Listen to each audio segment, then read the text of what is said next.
Nathan Smith, welcome to 2020 Revision. Thanks, Ralph. Thanks for having me. No worries, mate. Now, you're the director of Birdie Wealth, which is a mortgage broker based in the Sutherland Shire in Sydney. I want you to take us through your 2020. 2020 has been a good year for us as a whole. So there's been ups and downs like everyone else, but if I step back and have a look overall, we've grown as a team, we've grown as a business, and we've actually moved into a new division, which is conveyancing, which is a brand new start. So we kicked off a whole new division and whole new business in the middle of COVID, which was always exciting and scary at the same time. But we've used this time to really, I guess, perfect our process and improve our business. So let's talk about that. I mean, obviously, with a lot of people this year, losing jobs was coming with the territory, I guess, in many industries, but you've been able to expand. So let's talk about the lessons learned in that regard. Why was it that you sort of saw this as an opportunity as opposed to what a lot of people were sort of seeing as a terrifying experience all year? So for us, what we saw is, the first thing we had was we had our numbers really clear. So we were lucky enough that about a month out from when COVID hit and everyone had to move and work from home, I just run a really detailed budget with my accountants. So I knew all the numbers. I knew exactly what loans we needed to settle in order to keep the doors open. And I could relay that message to the team. And that gave them a lot of confidence, I think, when other people were unsure of where their jobs were and if they would or wouldn't have a job. I was able to sit down with the team and say, your jobs are safe. You will have a job here. Now let's go out and give our clients the confidence to either proceed with their purchase or to put them in the right position going forward. So I think that was really important as a business owner to know exactly what my numbers look like, know where all the cash was going and know what we needed to do. So a really clear target there. So that was the first thing that we did. The second thing was, I guess in uncertainty, there's a couple of things that you can do. And we use that as an opportunity to grow essentially and take on more business, do more marketing, and that allowed more leads to come into us. So I think people saw that level of confidence within the business and saw that we were a strong brand, and they were attracted to that. Now, in terms of people, I guess, looking at the real estate market as a whole, there was that period there where we did go into lockdown and the amount of people that could go through properties was limited. There was a whole lot of rules and regulations around that. How did that, I guess, impact on you? And what were the questions that you were getting for your clients who I'd imagine would have been fairly anxious through that period?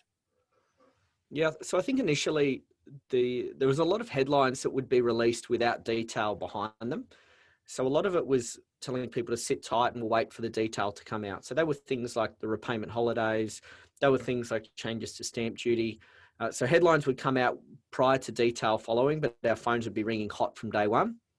So what we were doing at first was looking at the client's overall position and seeing what was best for them, because just because it was good for their neighbour or their co-worker may not be the best option for them, and giving them clarity on what position they were in and what position they should take moving forward. Job security, I think, was a big one that people had to make sure they had certainty around. So there certainly was 20% of people out there were on reduced hours or had lost their job. We had those hospitality and travel industries that were heavily affected. Events was heavily affected, but there was still a large portion of people that had really secure jobs. So a lot of state-based roles, your nurses, police officers, teachers, nothing changed for them. It was just another day at work for them. And then there was probably another 20% of people whose hours had increased. So whatever industry they sat in, that actually improved their position since the start of the year. So I think there was really a mixed bag. I don't think everybody was necessarily struggling from a work perspective. So those people who had security in their job were now in a position to go out and borrow.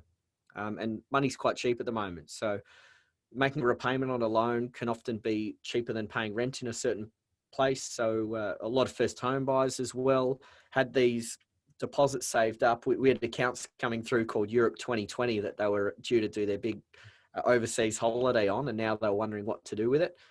You had older people who were going to travel are now renovating their homes. So there was a lot of cash around and not a lot of options on what to do with it. So a lot of people were heading to property. And from your point of view and your staff, I guess being across all of the detail would be important, and being able to formulate a message to your clients that were coming to you with a multitude of questions would have been key, I guess. Yeah, most of the conversations that we were having as a team and then relaying on to customers was just to take a breath. Have a breath. You don't have to make a decision today. You can sleep on it for a few days, see what position you're in, and then you can take action. So if you did need to take a repayment holiday, let's sit down and check your budget and see where your cash is going first before we look at making a repayment holiday. Or prior to buying a property, let's have a chat about your job. Have your hours been reduced? Are they expected to be reduced? And what impact will that have on your capacity to make repayments on a loan? So I think with everything, it was just not to make a quick decision one way or the other, was just to take your time, ask those questions and see if we had answers for them.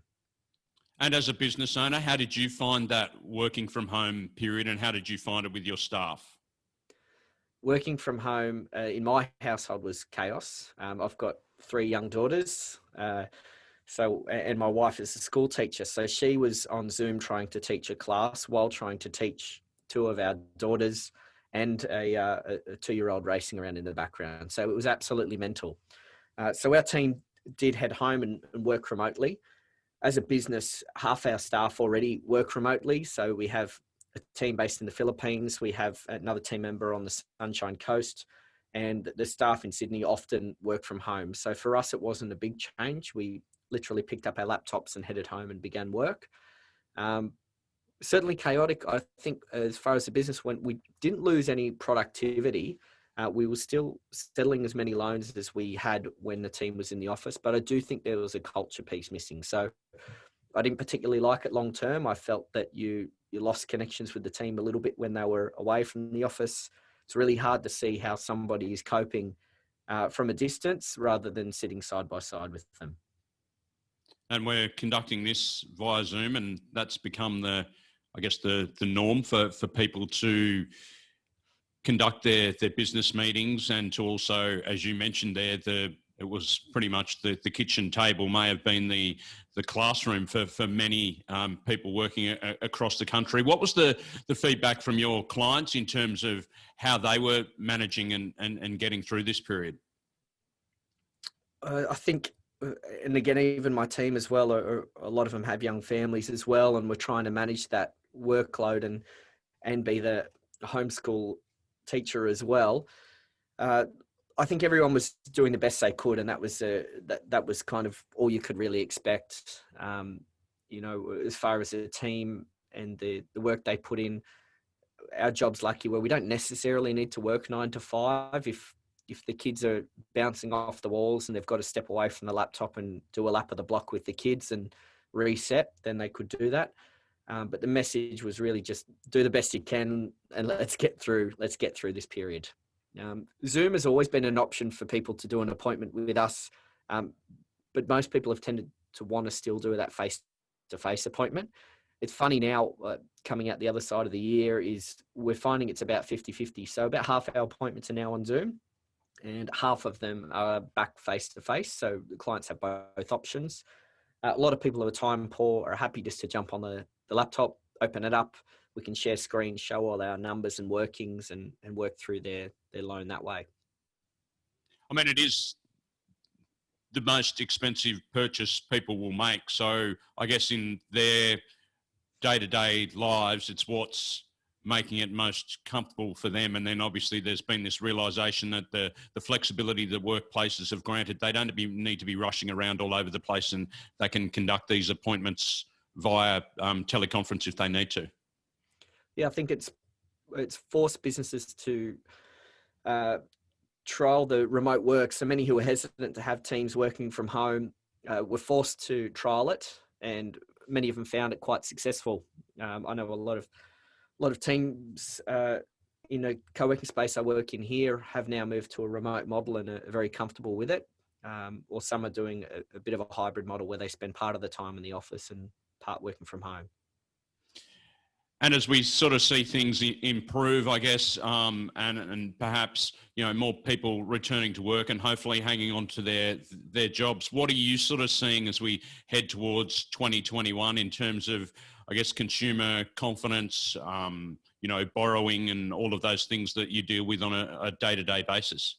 Yeah, look, buying property in and around the Sutherland Shire, where our office is really tough. It's probably one of the hardest times to buy property at the moment, and the reason for that is there's just limited stock on the market. There's a lot of people wanting to buy property, and we have a list of pre-approvals ready to go for people out there actively hunting, but there is just such few stock that the competition is really high. So the prices are quite strong. The competition is all there, so it really is a tough market to buy in.